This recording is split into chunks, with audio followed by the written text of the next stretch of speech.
What up, dudes? It's Gaz, and welcome back to another Warframe video. So today we're covering the new Mushroom Frame Nokko. This guy is really strong and fun, and yeah, we got some really good builds for you today. Also tons of tips and tricks. I've been playing Nokko, I'd say I probably got about 15-16 hours of Nokko gameplay since he's came out, and a good chunk of that's been at level 10,000, so I got lots of Nokko tips for you, and as far as my favorite builds, we're also using no survivability mods, no prime sure-footed, no nothing, because if you play Nokko right, you don't need that stuff, actually. So let's hop right into the build video, but before we do, make sure this channel daily Warframe video uploads, build videos like this one, news videos, all that kind of stuff, right place for Warframe content. I'm expecting a new hotfix tomorrow or Wednesday, because D kind of did a big change the other day where they removed imitation from most enemies, and the game's feeling a little bit weird right now, so we'll see about that. Either way, there will be a review, basically vibe check video on the update on Wednesday. But let's go over one of the best parts of the update right now, Nokko. Now, as far as what Nokko does, we're talking about all his abilities, but the main thing here is he is a support frame to a degree. You gotta think of him like Jade a little bit.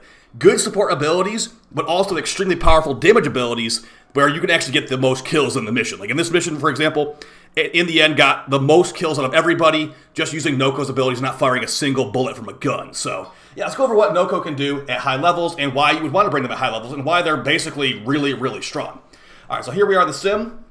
And as far as what Nokko's abilities do, we're going to go over all of them as follows. So first ability of Nokko is going to be called, I think it's called Stink Brain or something like that, where you throw the first ability, and this mushroom is one of your two mushrooms you can throw. This mushroom is going to put enemies to sleep when it lands, and it does viral procs and damage. It will pulsate it, and also the way that Nokko's mushrooms work, if you jump on this mushroom, it will release the ability of that mushroom in an area. And when I say this mushroom, I mean whatever mushroom you got down, because there's a second mushroom. The first ability is viral damage and a sleep. Second ability is called Bright Bonnet. This one gives you energy pulses per pulse, and it gives you power strength as well. The power strength of this ability is capped at 300%. Well, it's technically capped at 150%, but once we go over Nokko's ulti, it will be going to 300%. So, as far as Nokko's third ability, so just a reminder, we got first ability, viral proc, sleep, and damage. Second ability, power strength, energy pulses, and that's basically it. Third ability, you turn into a mini shroom. Now, the mini shroom is not the fastest moving, and buffs like parkour velocity and movement speed buffs don't work on this. For the most part, if your teammates buff you, you'll get a speed increase. But yeah, some other streamers are saying that parkour velocity works on this ability. It does not, unfortunately, but thankfully during this ability, you are invincible. You can triple jump, and you can also go through lasers and spy missions like they're not even there. So Nokko is technically a spy frame, just not exactly the fastest one. Additionally, while you're in this little mushroom form, there will be spores in the environment you can grab. These spores will give you a speed boost for a short period of time. And also, you're healing your shield and health while you're in this form. So, pretty powerful, but it's usually the ability you're going to helmet off. Now, let's go over Nokko's ultimate, the best ability that Nokko's got. It's going to be Spore Bloom. So, like I said earlier, the power strength of this second ability is capped at 150, but if you throw the Spore Bloom at it, it will double. So, we look at the top corner right now, 84% power strength buff currently. This is a no mods build. And we can also just have the fourth ability of Nokko bounce around between enemies and our shrooms. So basically you throw this fourth ability, three of these balls go at the same time, and they will bounce back and forth. Every bounce that this ability has, it will get more and more crit chance. It'll ultimately have red crits in the end once you've had it bouncing all the way. It's like 10 bounces, and it's like, I think it's like 25% crit chance per bounce or something like that. So there you go. Red crits again. This is with no mods on the build right now.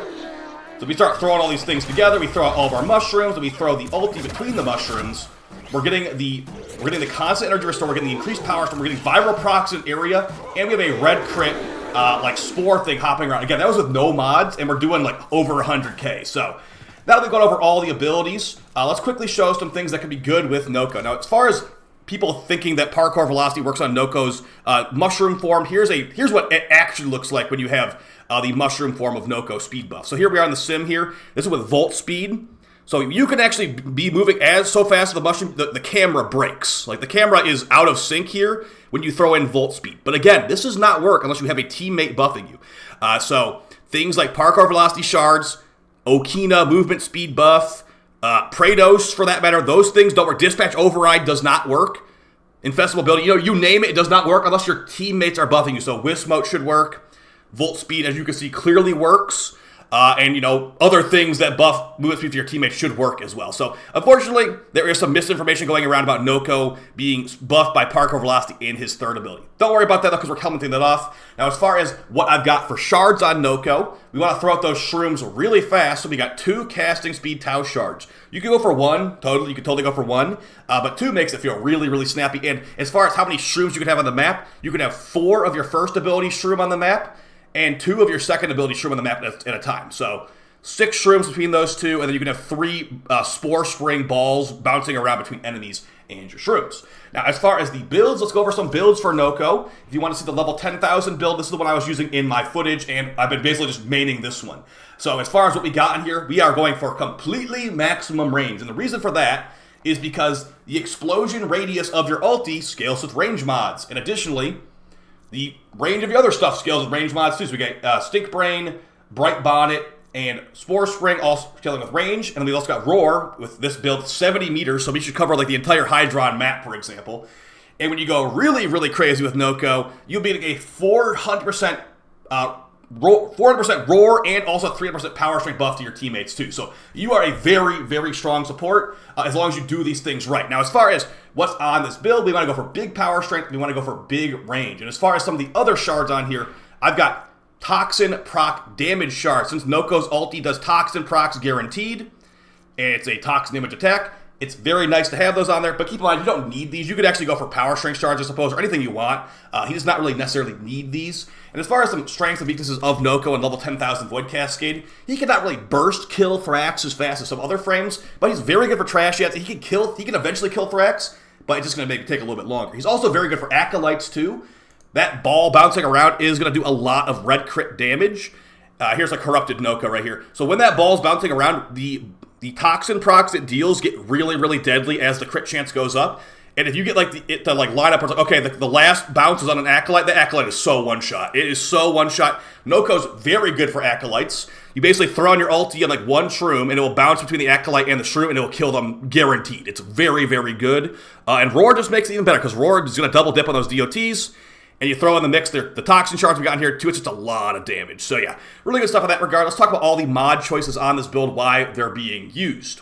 All right, so corrosive projection. Nokko has no armor strip built in at all, so a little bit extra armor strip just on all enemies will help your damage in the long run. Additionally, Archon continuity. Since our ulti does toxin procs, Archon continuity gives you a corrosive proc when you get a toxin effect on the enemy. So it's just an extra corrosive proc on every enemy. Enemies should die really fast, but hey, it's better than just having normal continuity on here. And duration is relatively helpful on Nokko because it just makes your shrooms last longer. It makes your roar last longer. Doesn't really make your ulti last longer, so don't worry about that part. But yeah, the shrooms lasting longer is helpful in the long run.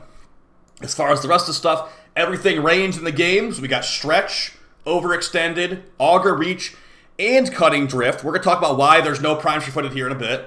So every range mod in the game, and also quite a few of the power string mods in the game too. Transient Fortitude, Blind Rage, Umbra Intensify.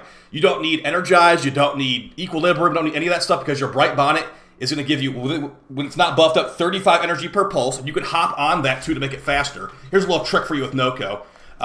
If you have a ceiling about 5 meters above your mushroom, you can basically what I call super bounce. So you'll bounce your head off the ceiling and you'll bounce back to the mushroom really, really fast.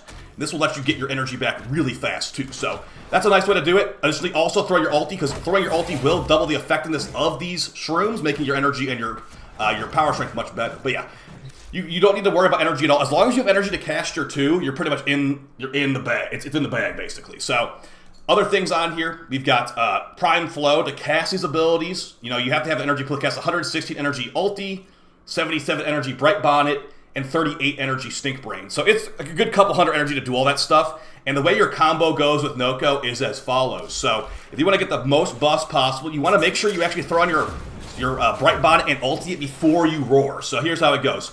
Bright Bonnet, ulti, make sure it's doubled, then cast roar. If you do all those things, you're going to get a bunch of power string buff, but if you don't use the ulti before you roar, you're losing a good chunk of that power string, because throwing your ulti does double that power string, like I said earlier. As far as the last couple things on this build, we got Arcane Crepuscular. While invisible, gain critical damage and also ability strength while invisible. So we're using our invisible dog, the Huras, to make us perma invisible. That's why there's no Prime True. That's why there's no survivability mods. If you play the game right, you don't need any survivability mods on this frame. Additionally, Molt Augmented, the most power strength from an Arcane you can get. 60% here and 30% here. Another 90% power strength between these two, making us extremely, extremely powerful. We can even throw in a Nidus Warframe Specter to link to us, to give us even more power strength. So if you have one of those, consider it for even more crazy buffs. So now we have a 233% power strength buff with no corruption. Our Roar is another 60% stronger. So Nidus Specter can be very helpful if you're playing Nokko, because you are going to be a very, very powerful support. Now as far as the weapons and all that, you don't really need to have any weapons on Nokko, but I'm going to show you what I use just for the missions I was showcasing earlier. You got the Paris Prime Incarnon. And the reason for the Paris Prime Incarnon is it has very, very high status chance and crit chance. That is going to link to our dog's claws to make it like a dog of destruction, basically. So as far as you want to go on the Paris, everything status chance, everything crit in the entire game. If you have a crit chance status chance, even better. And then also make sure you have the Bizage Ball Augment mod. For our melee, you could go with the Dark Split Sword for easier corruption, but I have the Praetos equipped for movement speed, sprint speed and slide, and also parkour velocity. Again, you can run whatever you want. You don't need weapons with Nokko, but this is what I got. Keeping in mind that when you are using the Huras Kubrau, if you fire a bullet from a gun, you will lose your invis. So it is a very caster-focused playstyle. So yeah, stalked on the Huras Kubrau. If you don't have the Huras Kubrau, you can run Shade instead. Shade just basically a strictly worse version of Huras. Shade is for people that don't have Huras, basically. Now, as far as what we got on here, the Mecha Recharge mod makes it where our doggo will mark an enemy every so often, and once the enemy dies, their procs will spread nearby. So that's very good with our ulti causing toxin procs all the time. You could technically throw out the Mecha Empowered Aura mod on your Nokko if you wanted this to mark more often, but it's really not a focus of the build. It's just kind of like extra little bonus. The rest of the stuff, Resource Retriever for double loot is very good. Momentous Bond is very helpful here because if this dog is dead, you might be in trouble. So whenever you get an Eximus kill, you'll make the dog basically come back from the dead instantly, and Nokko can kill Eximus very, very fast. So very helpful mod on this build. You don't need Fire Rate, you don't really need anything else. Just make sure you got Fetch to pick up the loot, Resource Retriever to double the loot, and Momentous Bond to bring the dog back from the dead really fast. So that's, I guess, Mecha Recharge is helpful too. Yeah, very straightforward stuff on there. And as far as the Huras Claws build, I've got just basically an electric proc build. You can go with any DOT you want. Sepsis Claws will work. Burning Claws will work. I got Shocking Claws because this also works with Archon Stretch on other frames. But basically this dog is just going to destroy everything that is not being destroyed by us. So it's lots and lots of AoE, lots of good stuff too. So as far as the other builds for Nokko, we got this main Roar one, but we also got a Spy build for Nokko as well. So like I said, when you are in a mushroom form, you can go past lasers. So this is kind of like the new slowest Spy frame in the game. That being said, we have the auto hack ability, Perspicacity, or however you say that, and that will auto hack consoles for you once you use it. So basically, you go into the Spy Vault, you cast your 3 to turn into a mini shroom. No enemies will know where you are. You cannot hack consoles of the mini shroom, sadly, and you actually can't really do anything as a mini shroom. Like you can't like activate gear items, none of that stuff. But you can be invisible technically too. So just do that, activate your auto hack, and just hack the console. It shouldn't be too bad, but again, it's just really, really slow. So I'd mainly recommend that you do Nokko or something like this. As far as other helmets for Nokko besides just Roar, which I think Roar is pretty much the best, I see some people liking Breach Surge on Nokko, since you're going to be having so many DOTs on them. That can be kind of helpful. Additionally, if you have teammates at your team that are doing slam attacks, these mushrooms can be jumped on by any teammate. So that means if you throw on the mushroom and your teammates using like, Magistar or whatever, the mushroom knocks you into the air about 5 to 6 meters, and you need to be 11 meters in the air for a full damage slam attack. So basically, they can jump on the shroom and then do another jump after that and then slam. It should be a maximum damage slam. Also, since these power strength buffs are very, very powerful, this can make nuking down defense missions really, really efficient, like I said. So, you throw down your Bright Bond, your power strength buff, you throw on a crazy, crazy Roar, and your teammate should one-tap everything with like basically any type of damage. So really, really good stuff. Now, as far as what are the weaknesses of Nokko, what are some of the places you should bring him to, I would say that one of the main weaknesses of Nokko is that he is relatively slow moving, and also his damage is not very focused. As you can see, when I throw out his ulti ball, it does good damage, but I can't really necessarily be like, okay, it's going to go and hit this enemy directly. The ball does have a mind of its own sometimes. Like, it will basically it's like, okay, I threw the ball right at the enemy, but it hits the ground and bounces to an enemy kind of nearby them. So you can technically hit enemies directly with it, but it just takes a little bit of getting used to. So I'd say that other frames have much more focused damage than him. His damage is kind of like, it just kind of happens. You throw on the ball, it destroys like a big chunk of the area. But, you know, are you going to be able to reliably throw the ball exactly every time? I don't think you really can. So as far as where is he good at, he's very good in Void Cascade to buff your teammates and to kill enemies. He's also very good in defense. He's really good in defense missions to, again, buff your teammates. We had a mission last night. It was, we had Wisp, Volt, Nokko, and Hildren. We were basically all buffing Hildren up, and Hildren was annihilating. Hildren got like, I think like 7,000 kills, something crazy like that. None of the other players got killed. I got like 600 kills with this build. But like they were getting so crazy buff, and also the Wisp and the Volt were so buffed up too. 300% power strength buff for them.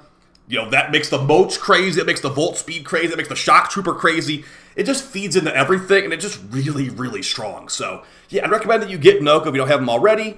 You know, another problem with him, I don't think he looks very cool. Like, this is personal preference. I don't think that Nokko looks very cool, but hey, if you're playing Invisibility, you don't really need to worry about looking at him all the time. So, yeah, really good stuff, guys. Let me know how you feel about Nokko in the comments down below. Do you think he's too strong? Do you think he's, you know, just right? Do you think there should be some changes? I would say that it's kind of a shame the third ability is not used because it is kind of funny. But technically, his passive is if you die, you will turn into a mini shroom and walk over to your mushroom to revive yourself.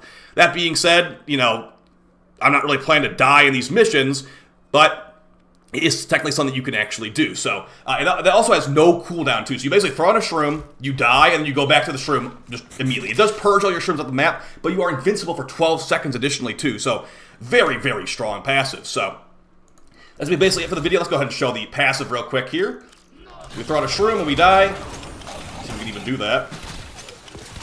Am I dead? Come on, you guys can do it. They can't do it. The enemies can't do it. Well, if they could kill me, I would turn to a mini shroom and just walk over the shroom to revive. As you can see, the dog is quite powerful. Come on, you guys can do it. Okay, they can't do it.